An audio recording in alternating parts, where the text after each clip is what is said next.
Good afternoon, praise Lord. Welcome to this video. இப்போ நான் தூங்கியிருக்கலாம். மணி 3:30 ஆகுது. ஏற்கனவே 2-3 வீடியோ நான் பண்ணிட்டேன். இப்போ எப்பயும் நான் தூங்காம இந்த வீடியோவை நான் பண்ணுறேன். ஏன்னா எனக்கு பாரங்கள் அதிகமாக இருக்குது. நிறைய பேருக்கு கர்த்தர் சொன்ன நீ ஜலத்தினாலும் ஆவினாலும் பிறவாவிட்டால் தேவனுடைய ராஜ்யத்தை காண மாட்டாய் அப்படி சொல்லிட்டு நிக்கோதேமு கிட்ட சொல்கிறாரு பார்த்தீங்களா. அது நிறைய பேருக்கு சந்தேகங்கள் அதில் இருக்குது. ஏன் ஞானஸ்நானம் எடுக்கிறோம் அப்படி சொல்லிட்டு ரெண்டு ராஜாக்கள் 5ஆம் அதிகாரத்தில் பார்த்தீங்கன்னா நாகமான் அப்படின்ற சீரிய படைத்தலைவனுடைய கதை இருக்குது. அதில் பார்த்தீங்கன்னா அவன் குஷ்டரோகியாக இருந்தானாம். சீரியாவிலிருந்து தண்டுகள் புறப்பட்டு இஸ்ரேல் தேசத்திலிருந்து ஒரு சிறு பெண்ணை சிறைப்பிடித்து கொண்டு வந்திருந்தார்கள். அவள் நாகமானின் மனைவிக்கு பணிவிடை செய்து கொண்டு இருந்தாள். அவள் தன் நாச்சியாரை பார்த்து, என் ஆண்டவன் சமாரியாவில் இருக்கிற தீர்க்கதரிசியிடத்தில் போவாரானால் நலமாயிருக்கும். அவர் இவருடைய குஷ்டரோகத்தை நீக்கி விடுவார் அப்படின்னு சொன்னாலாம். அவனும் போயிட்டு எலிசா தீர்க்கதரிசி கிட்ட போனானாம். தீர்க்கதரிசி வெளியே வரலையாம். வெளியே வராமல் நீ யோர்தானில் போயிட்டு 7 தரம் மூழ்கினா போதும் சுத்தமாவாய் அப்படின்ட்டு சொல்லிட்டாராம். இவர் என்ன நம்மளை மதிக்காமல் அலட்சியமாக இப்படி எல்லாம் வெளியே கூட வராமல் இப்படி சொல்கிறாரு அப்படின்னு சொல்லிட்டு அவன் கோவமாக புறப்பட்டு போனானான். அதுக்கு அவனுடைய ஊழியக்காரர் என்ன சொன்னாங்களாம், தகப்பனே அந்த தீர்க்கதரிசி உங்களுக்கு வேற ஏதாவது பெரிய காரியத்தை செய்ய சொல்லியிருந்தா நீங்கள் செஞ்சிருப்பீங்க இல்லையா அப்படின்னு கேட்டாங்களாம். யோர்தானில் 7 தரம் முழுகினா சுத்தமாவா அப்படின்ட்டு சொல்லும்போது அதை செய்வது எத்தனை அதிகமாக நீங்கள் செய்யணும் அப்படின்னு சொல்லிட்டு அவங்க கேட்குறாங்கன்ட்டு அவன் போய் முழுகினானான். முழுகும்போது குஷ்டரோகம் நீங்கி சிறு பிள்ளை போல அவன் மாம்சம் சுத்தமானது அப்படின்ட்டு இருக்க வசனம். அது போல தான் பாவத்தில் இருக்கக்கூடிய மனிதன் ஏதோ ஒரு குஷ்டம் பிடித்த நிலைமையில் தான் இருக்கான். அதில் அது எனக்கு எப்படி தெரியும்னா நான் சிறு வயதுலேருந்து அப்படி பரிசுத்தமாகவே அப்படியே வளர்ந்தவ. அதனால எனக்கு பாவமான நிலையில் பிறந்து வளர்ந்தவங்க அப்படின்னு எல்லாம் கற்றுக் கொடுக்க அப்படி ஒரு மனிதரை எனக்கு கட்டி வச்சிட்டாங்க. அதில் கர்த்தரே அப்படி ஏற்பாடு பண்ணிட்டாரு.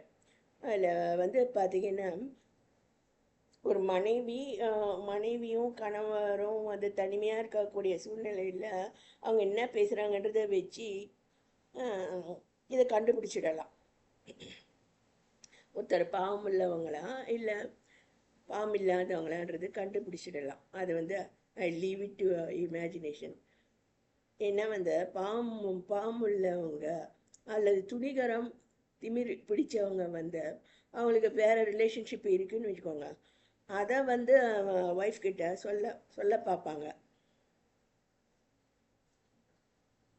அல்லது ஒய்ஃப் அப்படிப்பட்டவளாக இருந்தால் அதை கணவர்கிட்ட சொல்ல பார்ப்பாங்க. அப்படிப்பட்ட பேச்சு நிமித்தம் நீங்கள் கண்டுபிடிச்சிடலாம் ஒருத்தர் பாவம் உள்ளவங்களா பாவம் இல்லாதவங்களா அப்படின்னு, அல்லது விசுவாசியா அவிசுவாசியான்றது.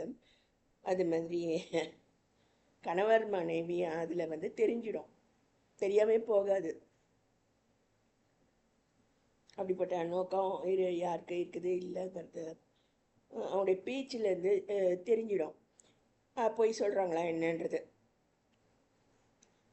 உதாரணத்துக்கு சொல்கிறேன் பாருங்க. ஒரு ஆண்டி வீட்டில் நான் அடி வாங்கிட்டேன்.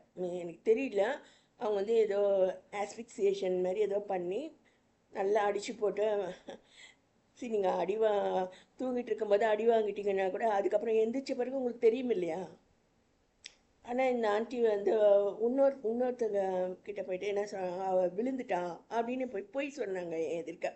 எனக்கு தெரியாதுன்னு நினைக்கிறாங்க. நீங்கள் அடி வாங்கினா நல்லா வீக் ஆகிடுவீங்க, உங்களுக்கு ஏதோ ஒரு பாதிப்பு உங்களுக்கு இருக்கும் இல்லையா. அதுக்கு வந்து அந்த ஆண்டி சமீபத்தில் இப்போலாம் வந்து இதெல்லாம் கொஸ்டின் ஆகுது. முக்கியமாக என்னுடைய விஷயத்தில் வந்து யாரோ ஒருத்தர் வந்து அதை கொஸ்டின் பண்ணுறாங்க.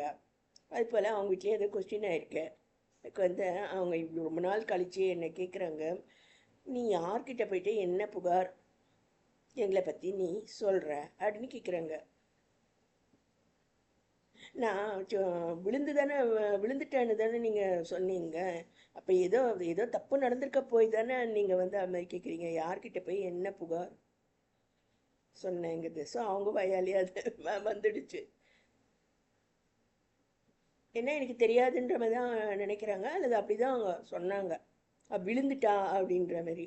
இப்போ என்ன கேட்குறாங்க, நீ வந்து யார்கிட்ட போய் என்ன புகார் சொல்கிற அப்படின்னு. அப்போ ஏதோ நீங்கள் பண்ணியிருக்கீங்க, அதை நான் புகார் பண்ணிட்டேன்னு நினைக்கிறீங்க. ஸோ எந்த காரியமும் வந்து வெளியரங்கமாகாத மறைப்பொருள் கிடையவே கிடையாது. ஸோ நீங்கள் ஒரு பொய் சொன்னீங்கன்னா அதை வந்து நீங்கள் என்னைக்காவது அது வெளியே வந்து தான் தீரும். ஸோ அந்த மாதிரி ஒரு குஷ்டம் பிடித்த நிலைமை நிலைமை அதை பொய் சொல்கிறவங்க அது மாதிரி அதெல்லாம் வந்து தலையில் ஏற்படக்கூடிய குஷ்டம் அப்படின்னு சொல்கிறாங்க.